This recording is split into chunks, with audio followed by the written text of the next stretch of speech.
Hi. இன்னைக்கு நான் வந்து ஸ்ட்ரெயினுக்கும் ஸ்ப்ரெயினுக்கும் என்ன வித்தியாசம்ன்றது சொல்ல போறேன். ஸ்ட்ரெயின்ன்ற ஒரு விஷயம் வந்து இன்ஜுரி தான். ஓகேவா? இது எதுக்கு வர இன்ஜுரி அப்படின்னா, உங்களோட டெண்டானுக்கு வர இன்ஜுரி இது.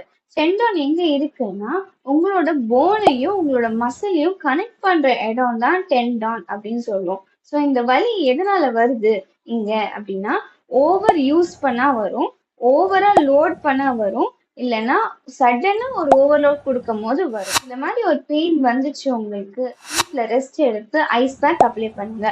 அப்படியே உங்களுக்கு சரியாகலைன்னா நீங்க ஒரு ஹெல்த் கேர் ப்ரொஃபஷனலை மீட் பண்ணிக்கோ. ஸ்ப்ரெயின்னா என்னன்னு பார்த்தீங்கன்னா, லிகமெண்ட்டுக்கு நடக்கிற இன்ஜுரியை தான் நம்ம ஸ்ப்ரெயின்னு சொல்ல போறோம். லிகமெண்ட்னா என்னன்னா ஜவ்வு. இந்த ஜவ்வு தான் வந்து ரெண்டு போனையும் கனெக்டடா வச்சுக்கிறதுக்கு ஒரு ஸ்டெபிலிட்டி கொடுக்கறதே இந்த ஜவ்வு தான். இந்த ஜவ்வுல எப்படி நமக்கு இன்ஜுரி நடக்கும் அப்படின்னு பார்த்தீங்கன்னா, சடன் எக்ஸ்ப்ளோசிவ் மூவ்மெண்ட் இல்லைன்னா சடனா ஒரு ட்விஸ்டிங் மூவ்மெண்ட் பண்ணும்போது இந்த மாதிரி லிகமெண்ட்ல வந்து ஸ்ப்ரெயின் ஆக வாய்ப்பு இருக்கு. இது ரொம்ப ரொம்ப பெயின்ஃபுல்லா இருக்கும், ஸ்வெல்லிங் கண்டிப்பா இருக்கும். அண்ட் அதே மாதிரி உங்களுக்கு இது நீங்க எப்படி வீட்ல ட்ரீட் பண்ணலாம்னா, ஐஸ் பேக் கொடுத்துட்டு ரெஸ்ட்.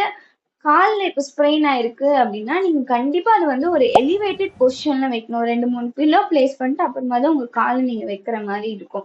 ஏன்னா அந்த ஸ்வெல்லிங் வந்து அக்யூமுலேட் ஆகாம இருக்கு. ஸோ இந்த மாதிரி ஒரு ஸ்ப்ரெயினுக்கு நீங்க கண்டிப்பா வீட்டில் இந்த ரெமெடி பண்ணிட்டு ஒரு ஆர்த்தோபெடிஷனையோ இல்லைன்னா ஒரு ஃபிசியோவையோ போயிட்டு பாருங்க. இந்த மாதிரி வீடியோஸ் வந்து இன்ஃபர்மேட்டிவா இருக்கு, ரொம்ப ஹெல்ப்ஃபுல்லா இருக்குன்னா please do follow and subscribe. Bye.